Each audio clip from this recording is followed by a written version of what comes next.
You like that?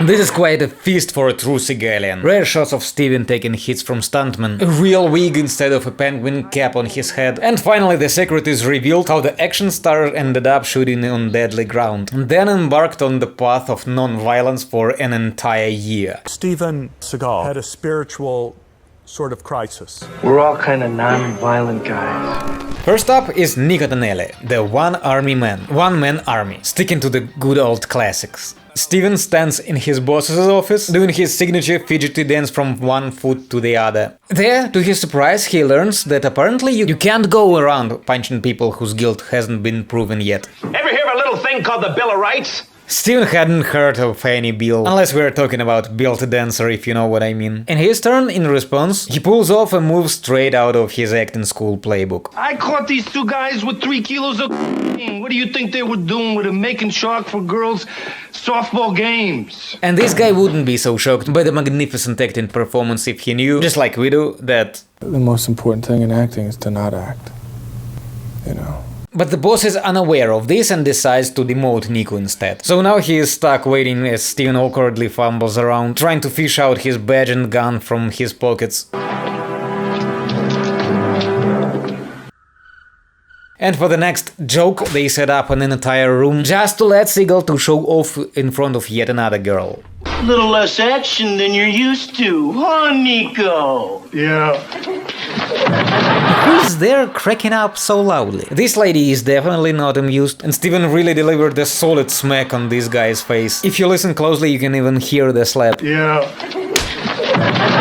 Here's a prime example of what Steven Seagal's Aikido looks like when there is no stunt double gracefully flipping in the air to make it look fancy. So, what was the whole purpose of that moment in the sketch? Just to prove that Steven is nothing more than an insecure jerk who can't even stand up for himself verbally? We already know that. In the next room, Nico just wants to make a photocopy of a blank sheet of paper, but Rob Schneider's relentless trolling nearly brings him to tears. Detective Tonelli making copies. The guy who breaks the rules. The rule breakster. Rule breakster. And since Steven can't come up with a clever response, the only way out of this awkward situation is the Aikido.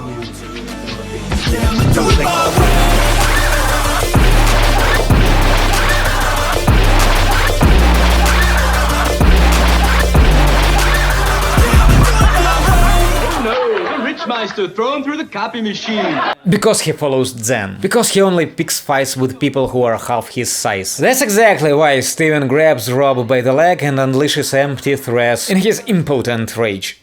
Listen to me carefully. I don't want you to talk about anything to me anymore. I don't want you to say my name anymore. You hear me? Or what? Are you such a moron that you actually would toss this guy out of the window because his words make you cry? I still don't understand what the audience in the room finds so amusing, but it's funny how the sketch ends up with Rob Schneider brushing off Steven's empty threats and continuing to troll him while Sensei walks off the stage in tears. Nico! For the next sketch, Steven had dressed up as Andrew Dice Clay and attempted to mimic his accent. It's nice to be on your show here. That's unbelievable, huh? Yeah, at that moment the comedian's career was going straight into the dumpster after the epic disaster of a 20 million flop, The Adventures of Fort Fairlane. What are you talking about? Fort Fairlane was one of the best movies ever made, and I kick any you could say that didn't make that kind of money. But honestly, when you watch the skit, it's pretty clear that everyone is just having a good laugh at Seagal himself. No, but I'm amazing anyway. Just because I treat the chicks like the pigs that they are. And there were still folks in the crowd chuckling at the jokes in the previous sketches. By this time, the crowd's laughter had noticeably died down. It wasn't my fault. It was the critics. You know, the critics, they're just a bunch of overpaid. The only joke that managed to stir up the audience even slightly was the one about the trendy haircut. I ain't see you any movies, and what's the afro anyway? You look like Link from the Mod Squad. The rest of the time, everyone in the room, including Chris Rock, cringed as Steven showcased his incredible skills of impersonating a Brooklyn accent and making some unintelligible noises. Hey! Oh! Bada bing! Oh!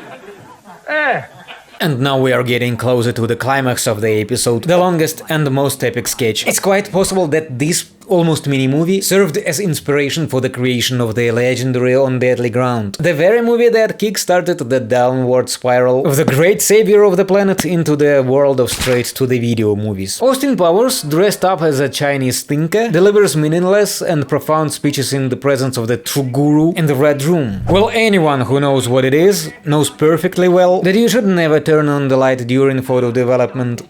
Those pictures were of my vacation in Swahili land. Having a quick wit, Austin immediately finds a way out of the situation. Since Seagal isn't the sharpest tool in the shed, he can be easily fooled with the stories like, if the action hero refrains from pushing Myers into the copier, he will save the planet. And only the path of non-violence leads to ecological wholeness. I understand.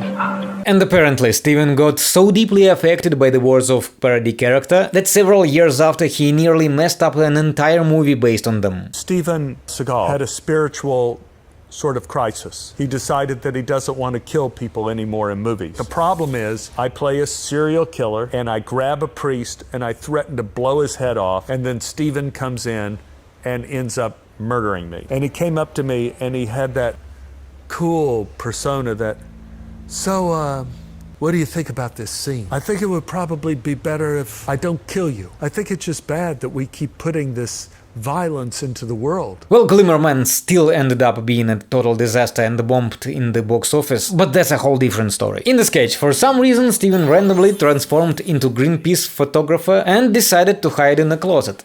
And there the audience is just sitting in confusion, wondering who these people are and where is the actual cast crew. Seagal takes pictures of closed blinds, that's all that will be visible in the pictures. The guys are talking about their corporate stuff in such a boring and unfunny way that only a casual solitary laughter from Steven Seagal's agent breaks the dead silence in the room. By members of our elite Exxon assassination squad.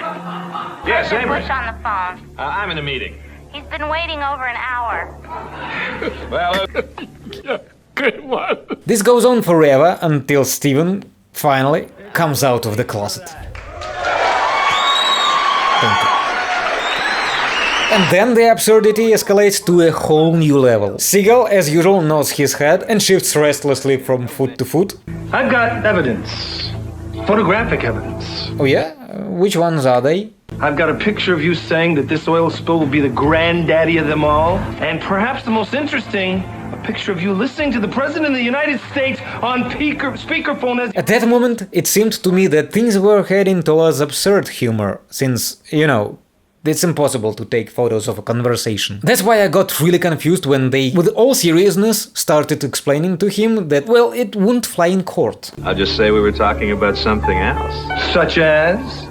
Why does this matter? Do I really have to explain why a photo of closed blinds wouldn't be considered as evidence of any crimes? Oh, I think it will.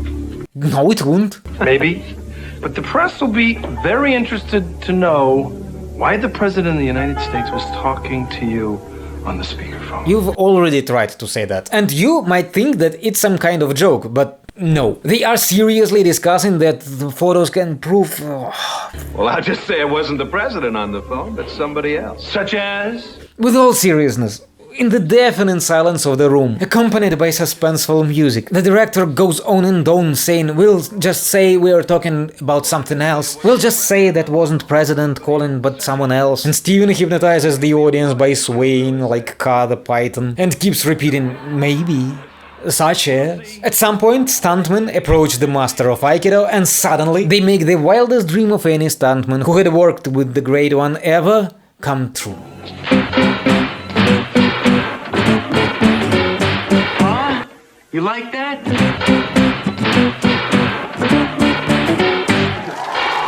Huh?